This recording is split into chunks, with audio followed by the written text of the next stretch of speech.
A teenage girl's body found in a Tesla. A superstar accused of grooming. And now, his own brother is exposing a timeline that could change everything. Was David a monster, or is someone framing him? Let's break down the clues. What if the biggest pop scandal of the decade isn't what it seems? A missing girl, cryptic lyrics, and a Tesla trunk discovery. But the twist? His brother Caleb says the timeline's a lie. This case just turned upside down. She vanished. He kept singing. And then her body showed up in his Tesla. Now his brother claims the evidence doesn't add up. Did David really do it, or is the truth even darker? The investigation into singer David took a chilling turn after the body of a teenager was found in a Tesla linked to him. What was already a dark story quickly became horrifying. Federal investigators say they've pieced together a timeline that shows David acted recklessly around Celeste. But just when it seemed like the case was sealed, his own brother, Caleb, shook things up. He claims the timeline the authorities are using might not be accurate. Let's break down what the feds are saying. They built a timeline of David and Celeste that paints a very incriminating picture. It all begins in late 2021 or early 2022, when David and Celeste first crossed paths online. The platform? Fortnite. It's easy to think of video games as just a fun way to connect, but in this case, it became the starting point of a relationship that would draw federal attention and horrify fans. David, at the time, was around 16 or 17 years old, a teenager in the thick of adolescence, already navigating fame and growing influence. Celeste, on the other hand, was only 11 or 12, barely stepping into the world beyond childhood. That gap in age immediately raised red flags for investigators, and rightly so. The difference wasn't just a number. It represented a power imbalance and a dynamic that authorities would later scrutinize heavily. As the months passed, their interactions reportedly grew more frequent. The feds say David had begun building a relationship that, on the surface, might have looked like a typical online friendship but carried undertones of manipulation and grooming. The fact that they connected in a digital space made it harder to monitor, but investigators were piecing together conversations, timestamps, and other digital footprints that suggested a concerning pattern. Online gaming can be innocent, but when one party is a child and the other a teenager on the cusp of adulthood, every interaction warrants careful attention. By March 28, 2022, David had released a song called Decide. For fans, it seemed like just another track, part of his growing music portfolio. But listeners paying close attention noticed a line that referenced 7 years. While some dismissed it as poetic ambiguity, others began to read between the lines. Many interpreted the lyric as a subtle nod to Celeste's age, implying that David might have been calculating, waiting until she reached adulthood before acting on a deeper, more inappropriate attraction. The implications were chilling. It suggested premeditation, a sense of planning, and a level of awareness that made the lyrics feel less like art and more like confession. This line alone sparked intense discussions online. Fans, critics, and internet sleuths dissected every word, every phrase, and the timing of the release. To many, the song became a puzzle piece in a timeline that investigators were quietly assembling. Music, in this case, wasn't just creative expression, it became potential evidence. Analysts looked at the release date, the lyrical content, and its alignment with David's known interactions with Celeste, raising questions that were impossible to ignore. The context around Decide also matters. March 2022 was a period of rising influence for David. He was no longer an unknown teenager posting on small platforms. His music was gaining traction, his audience expanding, and his social presence amplifying. That meant any decision he made, online or offline, carried greater consequences. Interactions that might have been overlooked in a smaller community were now under the magnifying glass of an ever-watchful public, as well as investigators keeping tabs on digital activity. The timing of the song's release was particularly notable because it coincided with the period when Celeste would have been entering her 12th year. That detail, combined with the lyrics, intensified concerns. While some might argue that interpreting a songline in this way is speculative, in the context of the broader timeline, it gained weight. Investigators weren't looking at a single lyric in isolation. They were mapping David's actions, messages, and online behavior alongside the song's release. This cumulative view created a pattern that painted a disturbing picture: a young man potentially signaling an obsession with someone far too young, through both digital communication and artistic output. The broader implications of this early connection between David and Celeste are significant. It highlights how online spaces, which often feel private and innocuous, can become dangerous when boundaries are blurred. The Fortnite interaction may have seemed harmless, but when layered with the age difference and the subsequent content in David's music, it formed a thread that investigators could follow. The gaming world became not just a playground, but a point of entry into a timeline that would later unravel in public and legal scrutiny. By expanding this lens, it becomes clear how small actions, online chats, game interactions, song lyrics can accumulate into something much larger. Each moment builds on the last, creating a chain of events that isn't easily dismissed. From a fan perspective, Decide might have been another track to add to a playlist. From an investigative perspective, every line, every phrase, and every release date became part of a larger mosaic, revealing intent, obsession, and potentially premeditated behavior. The story of David and Celeste's initial contact, culminating in the release of Decide, serves as an early warning signal. It marks the intersection of adolescence, fame, and digital connectivity, a point where curiosity and innocence collide with the darker impulses of one individual. That one lyric, referencing 7 years, might seem minor on its own, but placed within this timeline, it becomes a haunting signal of what was to come, setting the stage for a series of events that would eventually draw law enforcement, fans, and media into a complex and disturbing case. In the end, what begins as a casual online connection and a seemingly harmless song reveals the deeper implications of power, age, and influence.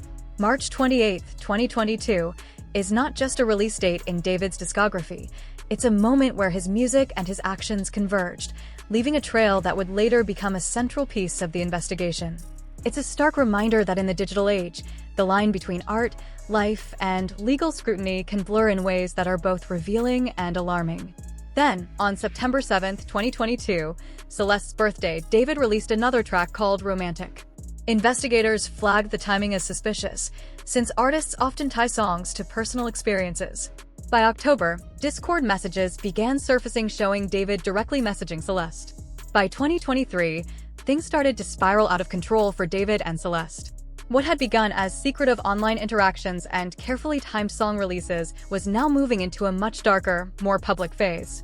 One key moment came during a Twitch stream. Viewers captured David joking with Celeste about topics that, in hindsight, were highly controversial and disturbing. The conversation, casual on the surface, hinted at dynamics that made investigators sit up and take notice.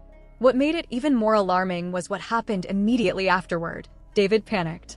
He told Celeste to delete the video, as if he had just realized the implications of what had been captured. That act alone drew the attention of authorities, marking one of the first signs that someone might be trying to erase digital evidence. The Twitch incident is significant because it illustrates the growing tension between David's public persona and the reality of his private behavior. Twitch streams, unlike private messaging apps, create a recorded footprint. Every joke, comment, or interaction can be replayed, screenshotted, and analyzed. Investigators recognized this immediately, viewing the deletion request not just as paranoia, but as a potential admission that something inappropriate or even criminal had occurred. For fans, the clip may have seemed like nothing more than playful banter, but for authorities, it was a red flag, an unusual moment of nervousness that raised serious questions about intent and awareness. Influence. For law enforcement, these photos served as crucial pieces of the puzzle, confirming that David and Celeste had maintained contact during times when her safety should have been the primary concern of anyone around her. The combination of the Twitch stream, the missing person report, and the photos created a pattern that investigators could not ignore. David's attempts to control or delete evidence, the public warnings from online communities, and the continued sightings of Celeste painted a picture of a young man deeply entangled in a situation that was rapidly becoming criminal. Every interaction, every deleted clip, and every shared photo added weight to a timeline that authorities were methodically building, one that suggested continued contact despite the serious risks involved. By analyzing these events collectively, it becomes clear how digital behavior, public documentation, and social media reactions all intersected to create a comprehensive trail of evidence. The Twitch stream wasn't just a single incident, it was part of a sequence that included disappearance reports, social media scrutiny, and photographic proof of ongoing interaction. Each element reinforced the others, providing both investigators and the public with a clearer understanding of the risks and the growing urgency of the case. In retrospect, early 2023 through early 2024 marks the period when David's private actions started colliding with public exposure. What may have once been secretive online behavior became increasingly visible, prompting investigation, speculation, and eventual legal scrutiny. The combination of recorded interactions, missing person reports, and emerging photos set the stage for what would become an even deeper and darker investigation, one that would continue to unravel over the months that followed. Spring 2024 brought more disappearances. Celeste vanished, returned briefly, and vanished again. By June, she was seen backstage at one of David's shows, and by August, Discord chatter openly referenced the missing girl, Celeste. Online communities were noticing patterns before law enforcement fully caught on. Then, in September 2025, the situation turned grisly. Celeste's body was discovered, dismembered, in the trunk of a Tesla registered to David. Investigators lined up the timeline like a case against him, and the fallout was swift. Police raided his manager's house, his record label cut ties, and David began deleting online accounts and locking down Fortnite stats. Every clue seemed to lead back to him. But now Caleb, his brother, is challenging that timeline. He claims the dates and messages don't prove guilt. They suggest someone may have set David up.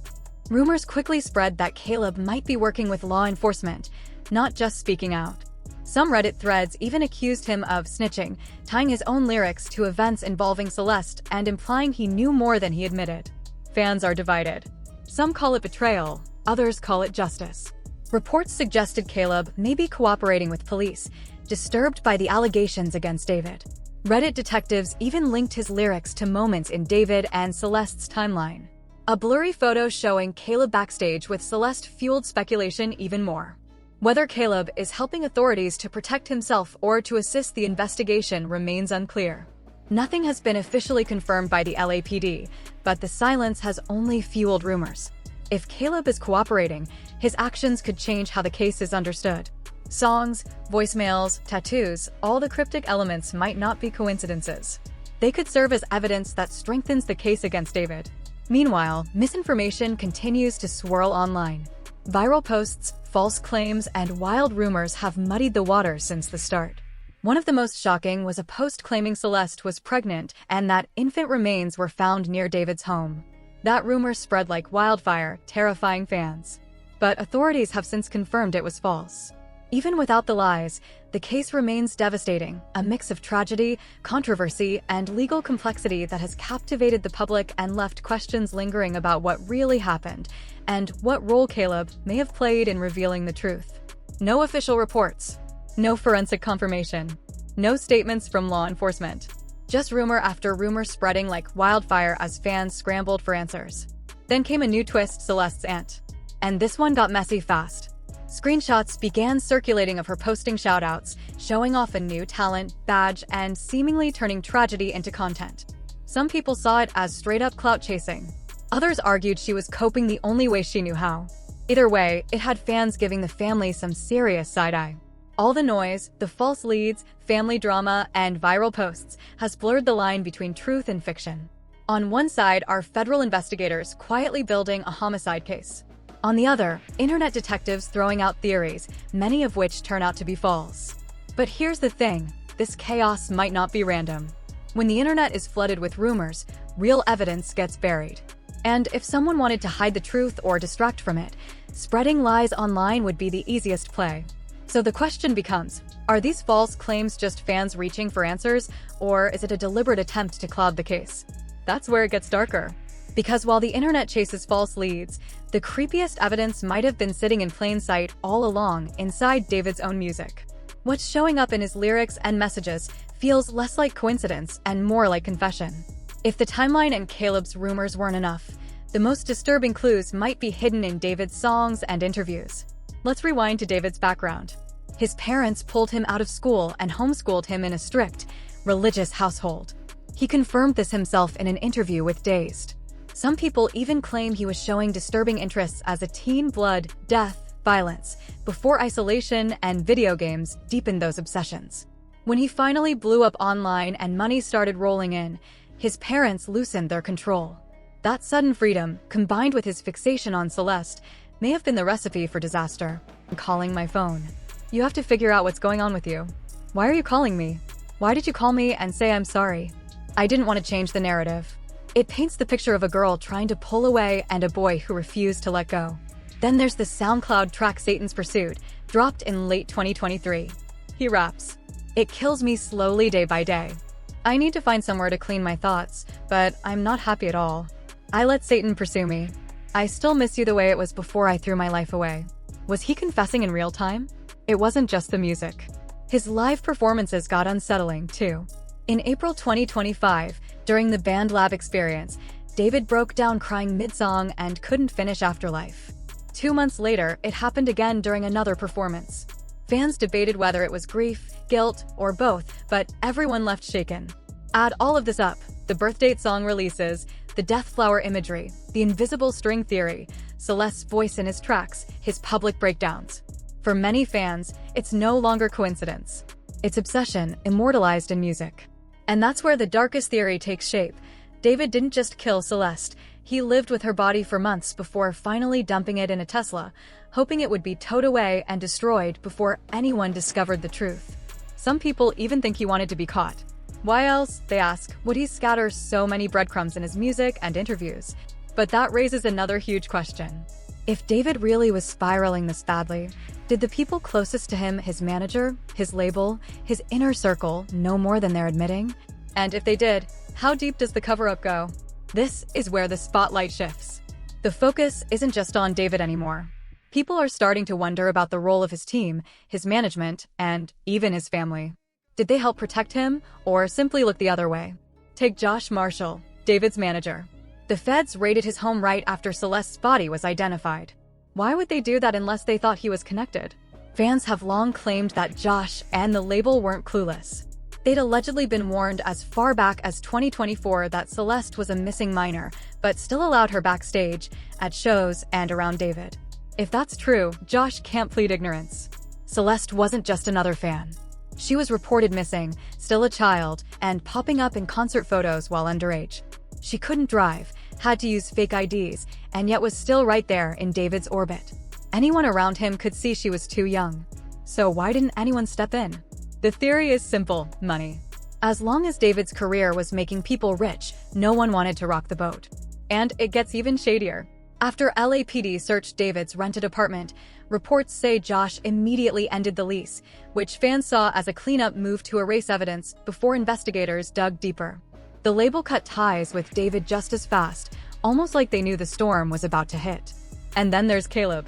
If his brother is cooperating with law enforcement, or even just feeding them information, then the investigation might not be circling David alone. It could be widening to include everyone: his management, his label, even his family.